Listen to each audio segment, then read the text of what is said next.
From the center of the universe, Toronto, Ontario, Canada, this is the SDM Show with your host, Rob Cairns.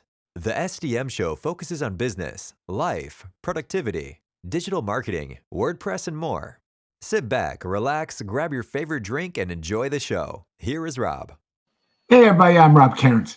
I'm the founder, CEO, and chief creator of amazing ideas at Stunning Digital Marketing. In today's show, I sit down with my monthly co-host, Ryan Waterbury, on the pod, and we talk about why businesses need to own their own assets. This is one episode as a business owner you don't want to miss. Sit back, relax, enjoy the show. This podcast is sponsored by Stunning Digital Marketing, the agency that can help protect your WordPress website today. Go to stunningdigitalmarketing.com and see what we can do to help you protect your business investment. That's stunningdigitalmarketing.com.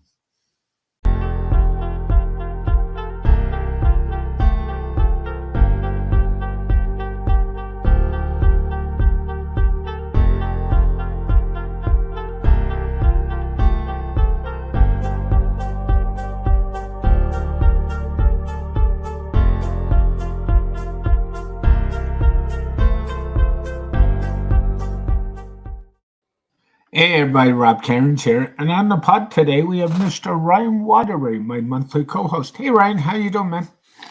Not too bad. It's a beautiful day, nice, sunny. Well, kind of.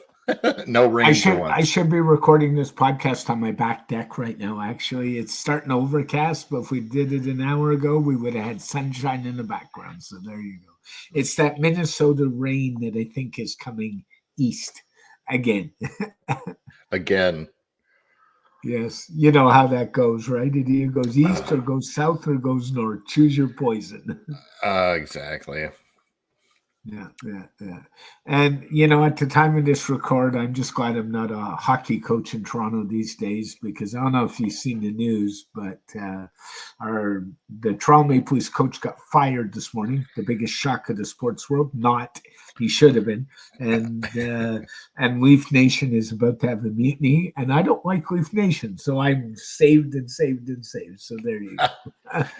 We're on the other side of that with our NBA team. We're having some good success in the postseason for the first time in about 20 years. So yeah, it's about. I'll take it when I get it. I'm sure you will. So today we were kind of talking offline, like you and I always do a couple times during the weekend. We thought, because of an issue I got into, and let me preamble the podcast by explaining the issue without revealing the client or the IT company that caused me all the grief for like 2 weeks. So I had this client I've taken over and is web hosting, and it's a WooCommerce site. I should tell you this. That my complication even more. And you're shaking your head because we all know how bad this goes. And this client, I was trying to do stuff on his back end, and every time I hit a link, I hit a 503 error. And in WordPress, that usually means a resource problem on the server. And the IT guy is, this hosting's not bad. I think what he did was he took a pile of clients and threw them on some cheap-ass shared host so he could charge them lots of money and make money, and said, screw my clients. And it was at the point, Ryan, where a backup buddy job would take, for a site that's a megabyte long, would take, believe it or not, 30 minutes to run. That bad. Okay. So something's going on. We both do enough web work. We both do enough care plans. We both know. And updates were like 15, 20 minutes. So I approached the client and said, I think you need better hosting. And this is why. And the client agreed with me, no problem. Let's move it. There's only one little problem. At the time, the client did not own his domain name. His IT company registered it for him. And the long and short of it was, I had to ask the question 7 different ways in 7 different days on how to get the domain name. And the client even wrote this IT guy as per his contract and said, I assigned responsibility to me, and he ignored me totally. So we ended up having to do everything three-way. And it finally got to a point where I basically said to him, you got 24 hours to give up the domain name and send me what's called EPP or auth codes, same thing. So I can transfer to not unlock these domains for me, or I will consult legal action. Because to add to it even more, the client's initials are in the domain name. So it's kind of hard to argue that. The problem with this whole scenario is, and it's all fixed, I should tell you. He finally had a come to senses moment. I think somebody dropped a brick on his head and said, it's not worth fighting over a $20 domain. And the client certainly wasn't going to go back to him for any other work. So what does it matter at that point? Now, the problem is what should have happened is A, the client should have registered the domain name himself, or B, the IT guy should have registered it to a email account set up for the website that the client has 100% control over, that he could have got the domain name. And the reason I bring this up is what you and I wanted to talk about today is clients need to learn to own their marketing assets. So we're not talking, we've had the rented land discussion in past and things like that. We're not talking that. We're talking own the actual assets. So let's jump in there. What are your thoughts on this mess and how it should have played out? With Google domains shutting down, and I've having clients where I recommended to register there for years, and then now I come back to clients and said, well, we should move your domain, and several clients said, hey, can you just do it for me? And I said, no, and here's why. And I had laid out the ethical scenario that this is your asset. If anything happens between us and you choose to move somewhere else with another provider, then you own this, and I can't hold it over your head. Not that I would, but I've seen that in other scenarios, just like you're explaining, where the old provider didn't want to release the domain name. I've run into this a couple of times over the past year, not quite as bad as your situation.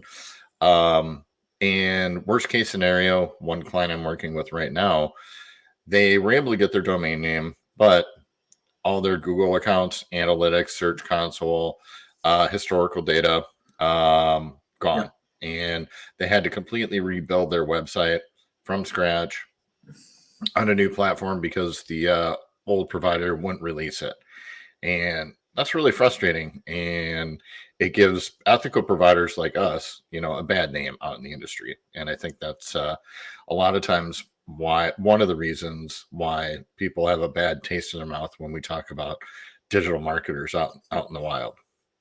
Yeah, no question with it, Ryan. I'm in that camp. So what I did when I moved this domain was I created a Namescheap account for the client. I created the account, I attached it to his email on purpose. And then I basically walked him through the process on the phone as I did it.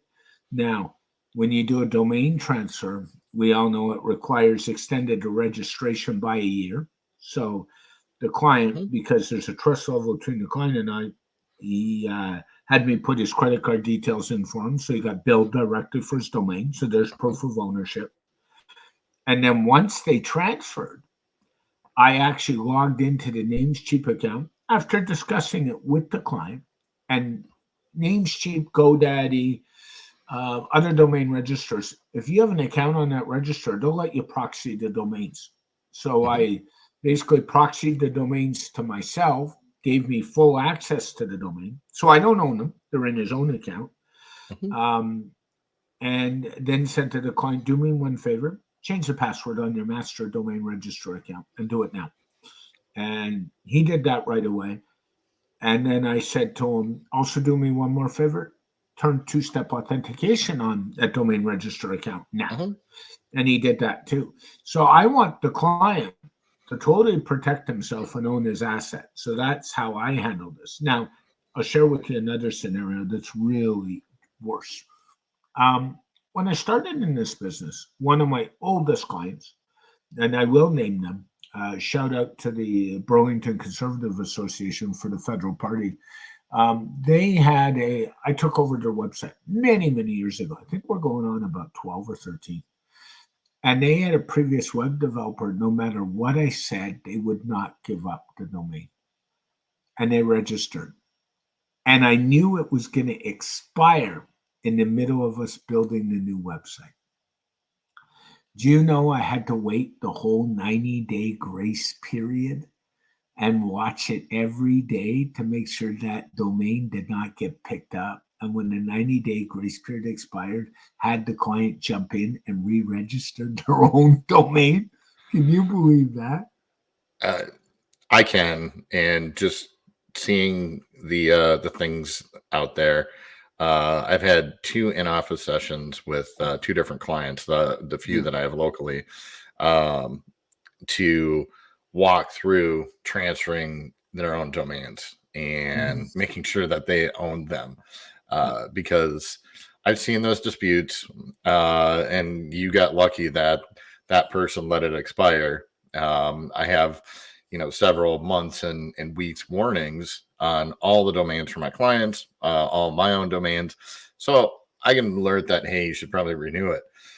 Most people do that, but there are too many unethical people out there that hold domains. And for a long time, you used to see these small IT companies that would offer web design, marketing, hosting, domain registry, all in one package.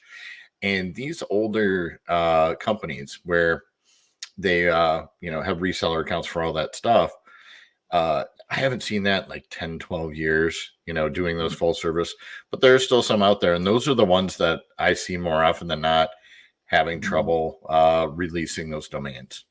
Yep, that's true. And there's some other companies, even big registrars, are unethical. So one of the things while we're talking about this, I would say is if you ever, as a business owner, get onto a package, and I learned this the hard way when I was naive and new in this business, and this going back 14 years ago, or 15 years now. Don't ever take a free domain, no matter how much the company begs you to take it, because they don't have to let you transfer that. So many, many years ago, before I was not as smart as I was now and naive about domains, I created a website with a company called oneandone.com. They're still around. I think there is another name right now. But One and One would not release my family domain. The other 2 I didn't care about. And that domain is cairns-clan.com, just for argument's sake. Anyway, what happened was I basically had to get on their ass, and they finally agreed that if I paid a year registration fee on my free domain, I use that word in quotes, they would release it so I could transfer it. So the other thing is, do yourselves a favor and don't even take a free domain, because then you're not stuck with that web host. Yeah, exactly. I mean, even a few years ago, like some of the big boys, I know Bluehost used to do that. They were a Google reseller. That partnership is now gone. They do things through Network Solutions now. They do. Unfortunately, one of my most hated registrars out there. Mine too, by the way. They're the only registrar that I have errors and problems with. Everyone else is scot-free. And my preference, GoDaddy is fine, like you mentioned, for delegate access. Namecheap is probably my favorite one. That's where all my domains are registered. Really easy to add delegate access, and their support is great. Their name servers are fast, and they have cheap webmail too, for small clients. Incredibly cheap. I mean, and often on sale, we can get a couple of months for 99 cents just to break it. But not to derail your conversation, but if you really want cheap mail, and this is not an affiliate link, check out Fast Mail. But that's another story for another conversation. So a plug-in for my favorite email company. But keep going. Yeah. And and I think having your hosting, domain, and mail separate, and making sure that you as a client own those accounts is important. That no one's holding any one piece over your head, and that you have multiple extra layers to make sure that if there's any failure in one spot, you still have access to your other tools. Not only domains, but a client I started talking about earlier, the one that had to rebuild their website from scratch. We just built them, a new Search Console entry and Google Analytics. I'm doing SEO work with them. And of course, I don't have any historical data from analytics because the previous company wouldn't release it. So when we started out, I said, we're not exactly starting from scratch, but it would be great if we had, the old account data so we can, benchmark. So, things like that, when you don't own your assets, really hurt you when you want to do things and grow. The other pieces, they were lucky that they had all their art on their own. Owning your logo and actually having those assets, that's the other part of it, where I've seen, graphic designers send out nothing but a PNG, for their client logo. Well, that's not really owning the logo. That's just, an image. Yeah. You really need the vector file, and that's important. And on top of that, making sure that you register that trademark. That's another big thing that truly shows. Let's talk about trademarks. I agree with you. Not only do you have to register the trademark, you have to defend it. So I have a good friend of mine out east in Nova Scotia right now who's been in the teaching business for social media and courses for a long time online. And he's now having to defend his trademark because somebody is imposing on it. So as far as trademark law is concerned, you can own the trademark, but if you don't defend it when there's a violation, the courts will say, we really don't care, you own it. You haven't done anything about it, so who cares? So you got to defend that trademark. Exactly. And having proof of ownership and usage within your marketing and public materials is really important there too. Those are the big things. Your domain name is huge. Your analytics accounts are another thing. Your logo, make sure that you have the art there, and even registering your business name. When a lot of people start out, they're sole proprietors, they're not registered with anything, and lo and behold, they come to incorporate later on. They've been using a name that they built some reputation with and find out that, hey, they can't use that name. Somebody else has already registered it. I actually did mine as a numbered company. It's just easier. And then when I did the numbered company, I actually trademarked the name. So I have a trademark to the stunning digital marketing name. So good luck. So it was easier to go that route after talking to an incorporation lawyer when I incorporated like 14 years ago. And the other reason to incorporate is liability. If you have a sole proprietorship and something goes wrong, you can be sued personally. If you're incorporated, you cannot be. So that is a big reason to do that. But as a side. Oh, exactly. And God, I've been incorporated since 2016, almost 8 years now, and it's been a nice journey. But I had some good guidance right off the bat, and coaching that own this, register your business name, make sure that you have the rights to everything that you want to do from day one, and that's one thing that I see. Like we're talking about, too many clients that don't own their assets because they didn't really know when they started out. And when you're far along, several years into your business, and you find out, oops, I can't use that name, or I have to change my domain because I don't own it. That costs a lot of time and money and authority. Yep. And then the other thing is, you mentioned print assets, which is really important. You and I both work in the digital world. You come from a print background, and I also have dabbled enough with clients in the print background. I had one a couple of years ago. I shared the story. His printer went out of business, and what did the printer have?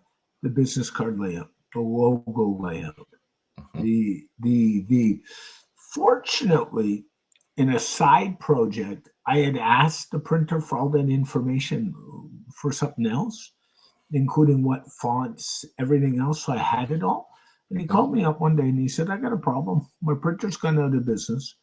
And the guy who owned the business, who he knew well, has gone AOL and ghosting. And I said, oh, no worries. I have all your assets. I have copies of them all.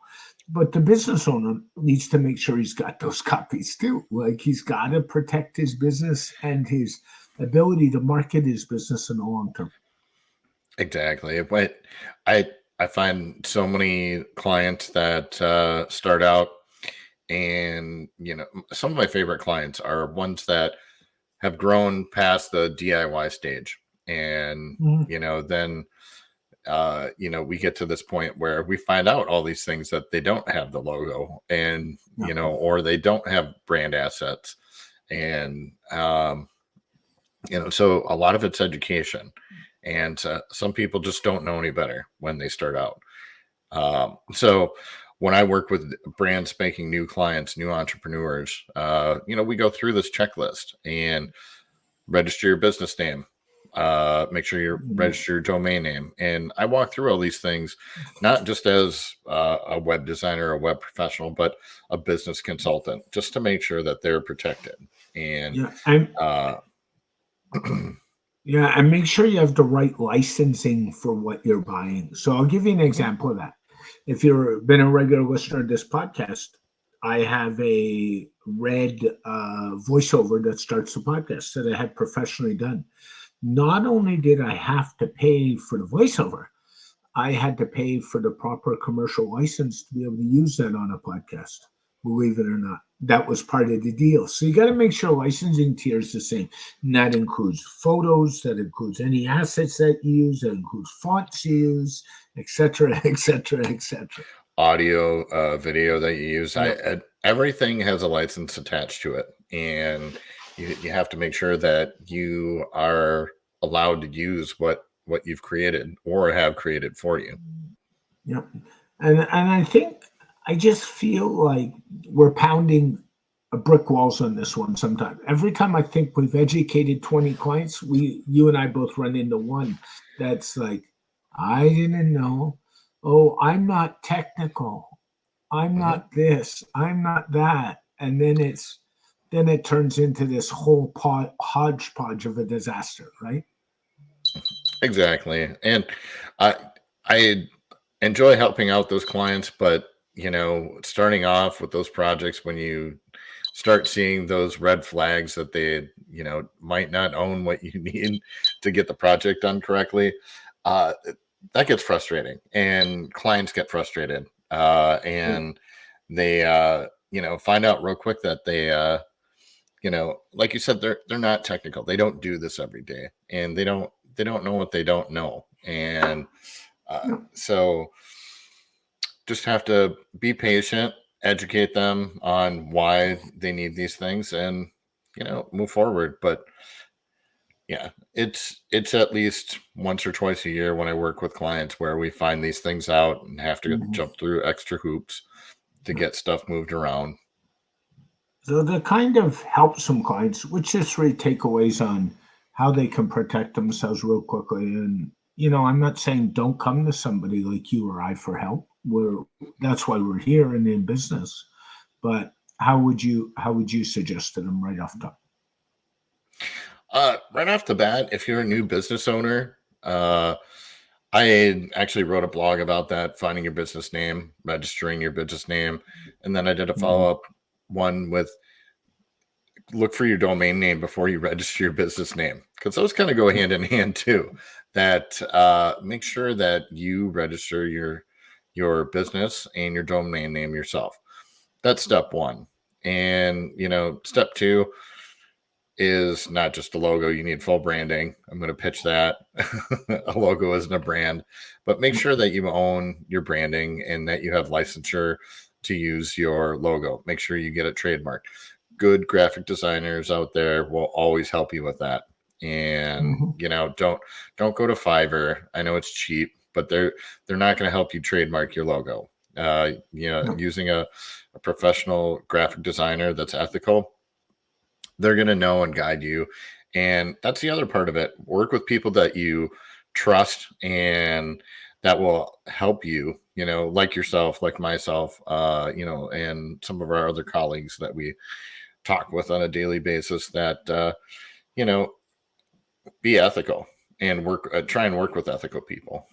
Yeah, so true. Hey, Ryan, thanks for this great conversation. I hope it saves some people some heartache out there. I really appreciate you jumping on. I hear your office management staff is sleeping again. So they are, thankfully. Yeah, we get to another podcast, and until next month, I hope everybody has a great day. Thanks, Ryan. Thanks. You too. This show is brought to you by StunningDigitalMarketing.com, your Toronto leader in digital marketing services. Not only do we protect your WordPress website, we can help you with your site, provide social media management for your business, or even do one-on-one consulting. To find out more, go to StunningDigitalMarketing.com. A very special thank you to Ryan Waterbury for joining me on this edition of the SDM Show. This podcast is dedicated to my late father, Bruce Cairns. Dad, I miss you very much. I love you, and I think about you every day. For more information about Stunning Digital Marketing, your digital marketing experts, go to StunningDigitalMarketing.com or go to StunningDigitalMarketing.info to find out all the great places that Rob Cairns can be found on the web.